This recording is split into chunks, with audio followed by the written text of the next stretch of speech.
Olá, professor Francisco, mais uma vez com vídeos explicativos, agora referente ao terceiro bimestre para os alunos do terceiro ano, né?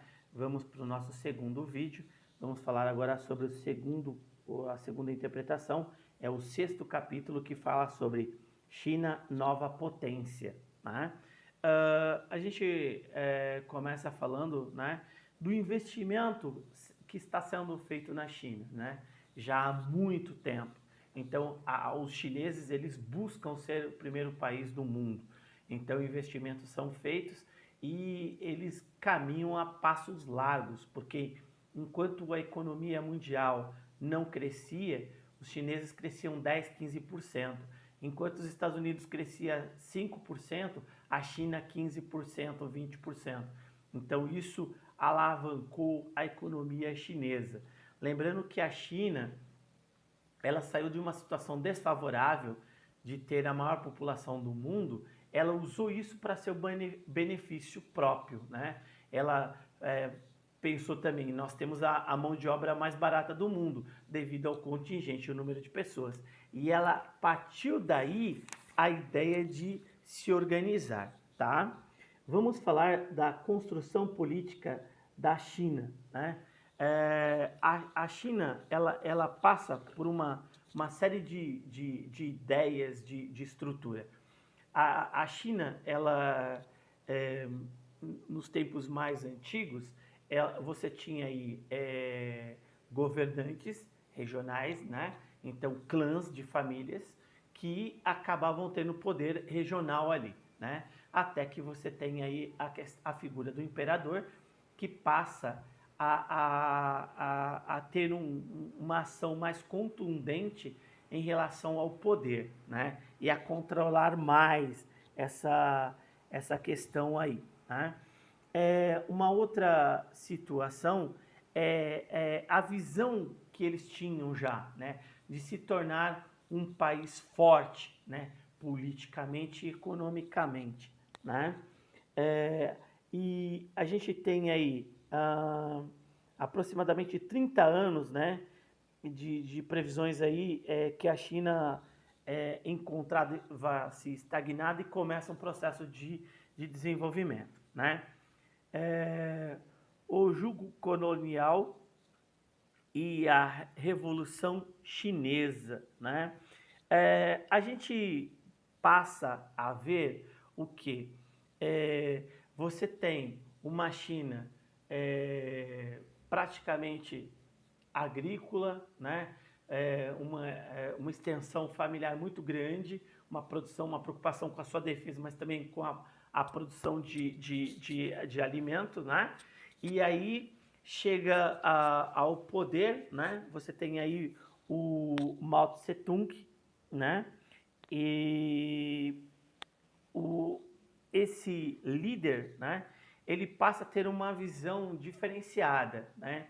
Então ele passa a controlar a China de uma forma mais rígida, né?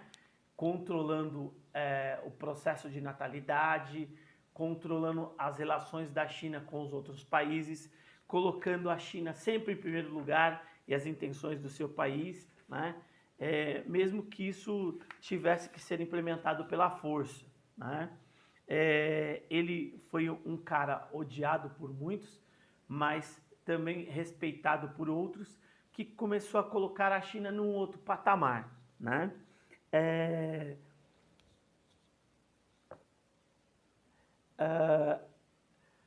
A China continental dominava a China peninsular, né?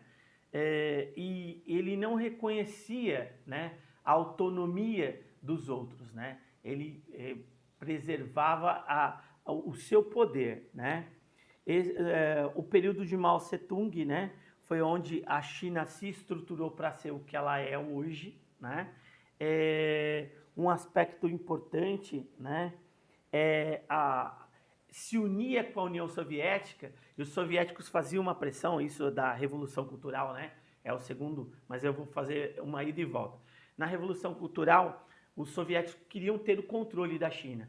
Entretanto, os chineses se articulavam já para se libertar dessa dependência. Eles se baseavam no socialismo soviético, mas eles queriam uma identidade chinesa para o seu propósito comunista, tá? Isso ficou bem complicado. Existia assim uma série de ações no sentido de mais liberdade e os militares sempre ali, né? Depois a gente tem aí o Deng Xiaoping, né? E as reformas econômicas. Ele abre o mercado, o Xiaoping ele abre o mercado chinês, mesmo com a estrutura comunista, ele implementa o que Gorbachev fez mais ou menos na União Soviética. Ele abre para que os chineses possam ter uma utilização dessa mão de obra mais barata e que isso possa ser favorável aos chineses, né? E isso teve um diferencial, tanto é que a gente vê hoje que a China é uma potência econômica e política e militar. A geografia física e a humana na China, né? A gente tem aí quando a gente fala do relevo, as partes mais elevadas estão na área central e na área oeste. O nordeste e o sudeste chinês, ele é mais povoado, é onde você tem a hidrografia mais